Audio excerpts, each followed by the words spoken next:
I don't know why I did it. Maybe it was curiosity, maybe it was boredom, but I found myself buying it. A mystery box from the dark web. Something told me it was a mistake from the start, but I didn't listen. Now I'm paying the price, and it's watching me. Inside is what you seek, what you need, or what you deserve. 3. I remember laughing when I read that. It sounded like a bad tagline for a cheap thriller movie. Still, my finger hovered over the trackpad and my chest tightened with this strange, inexplicable curiosity. Before I could stop myself, I clicked. I paid. Anonymous account, of course. And that was it. I didn't think much about it after that. Until it showed up. The first thing I heard was the truck, a low rumble that seemed to vibrate through the walls. Then came the footsteps, slow, deliberate, right outside my door, and finally 3 knocks. They weren't loud, but they felt heavy, like they carried something more than just sound. When I opened the door, the hallway was empty. No one was there, just the box.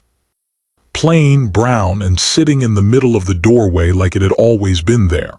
I bent down to pick it up. It was heavier than I expected, like it held more than it should for something its size. My hands felt strange, tingling, almost numb, like I was touching something I shouldn't. I brought it inside, shutting the door behind me. That's when it started. I set the box down on my desk. It sat there, innocent and unassuming, surrounded by the mess of my room. Old pizza boxes, laundry I kept telling myself I'd fold tomorrow, bills I hadn't opened yet. But the longer I stared at it, the less ordinary it seemed. The air in the room felt colder, not just cold, wrong. The kind of cold that sinks into your bones, makes your breath hitch in your throat. The heater was on, but it didn't matter. I told myself I wouldn't open it, not tonight. I'd wait until morning when my head was clearer, when I didn't feel so off. But the box didn't let me look away. It just sat there like it was waiting for me. The shadows in the room felt deeper, the silence louder. Even the sound of my own breathing seemed out of place. And then there was the hum. Faint at first, barely noticeable, like it was coming from inside my skull. It grew louder the longer I sat there. Louder and sharper, like a warning or maybe an invitation. I don't even remember making the decision. My hands just moved. I peeled away the tape, the sound tearing through the silence like a blade. The lid was heavier than it should have been. My chest tightened as I lifted it, my pulse thundering in my ears. And then, I saw what was inside. I can't explain it. I don't want to explain it. Whatever it wasn't meant for me. It wasn't meant for anyone. I should have left it alone. I should have turned away when I had the chance. But now it's too late, for me at least. And if you're smart, you won't make the same mistake. Some boxes should never be opened, and some questions, they should never be asked. When I opened the box, I wasn't sure what I was expecting. Treasure, secrets, some kind of answer. But what I found, it was stranger than I could have imagined. There were ordinary things inside, or at least they looked ordinary at first.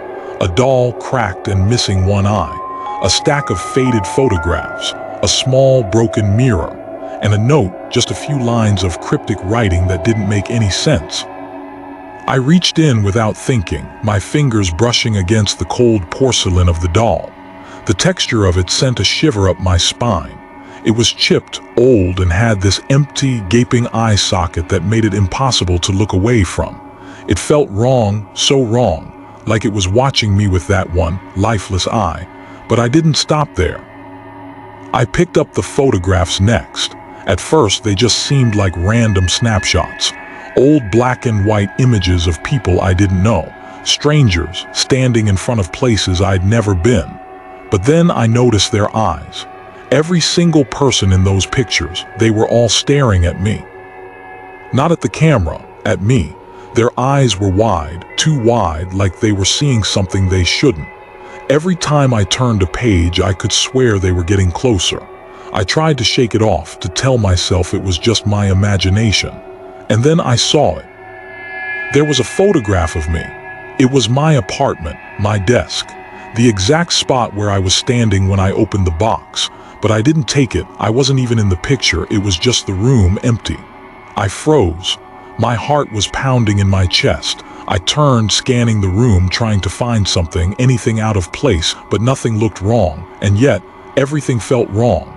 The air felt heavier, like it was pressing down on me. And then I heard it. It started as this low murmur, so faint I thought I was imagining it. But it grew louder, more distinct, until I couldn't ignore it anymore. Whispering.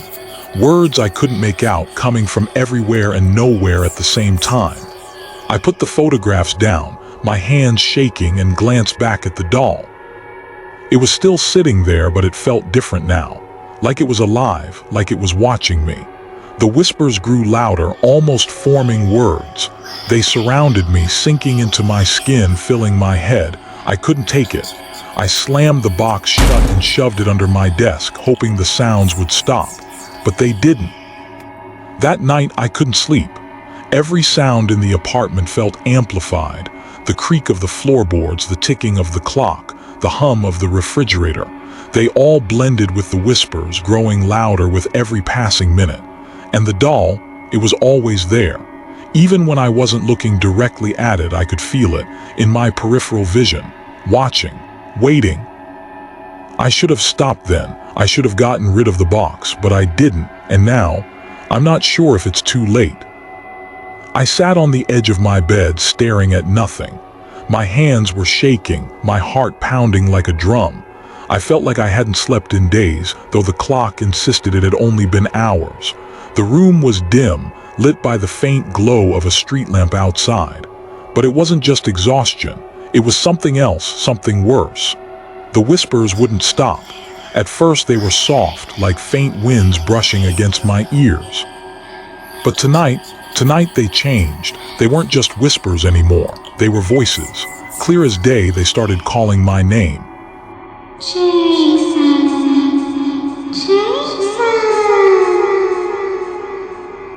My blood turned to ice when I heard it, not just once, but over and over again.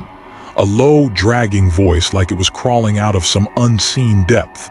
And then, as if that wasn't enough, I heard something else. It was faint at first, a scratching sound, slow, deliberate, like nails dragging across wood. My eyes darted around the room, but nothing moved, nothing except the sound. I grabbed my phone, desperate for an explanation. A notification, an app glitch, anything that would make this normal. But the screen was blank. No messages, no calls, just the empty glow of my home screen. And then, the lights flickered. The air felt heavy, suffocating. It was the kind of heaviness you feel in old, abandoned places. Like the room itself was alive and pressing down on me.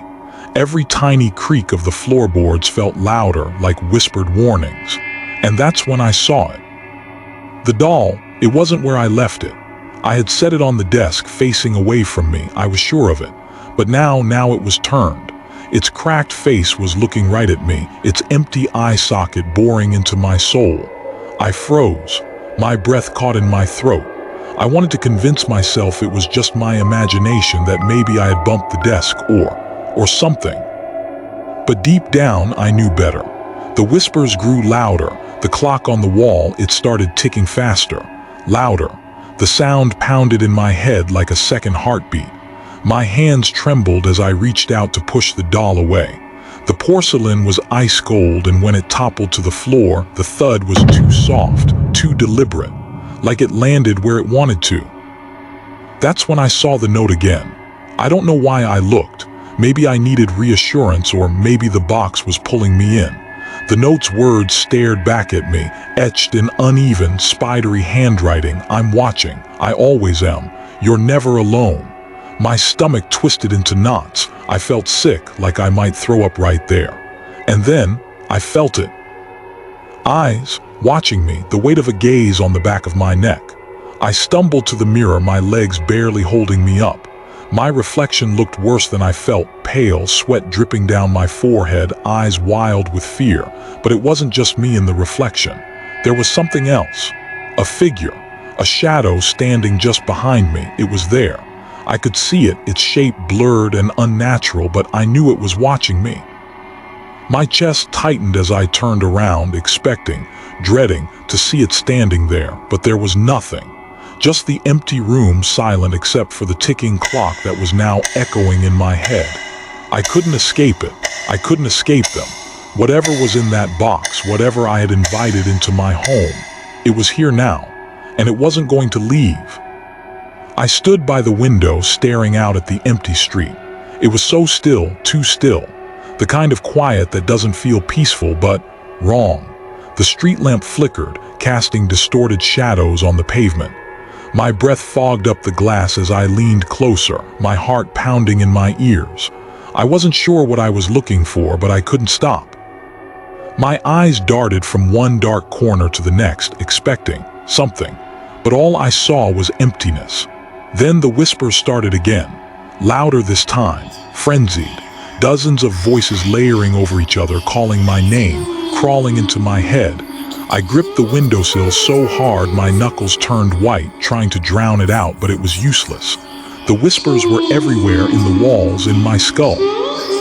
And then came the calls. The first one was just static. I thought it was a glitch, some random robocall, but then the voice came. You opened the box. Now you belong to me.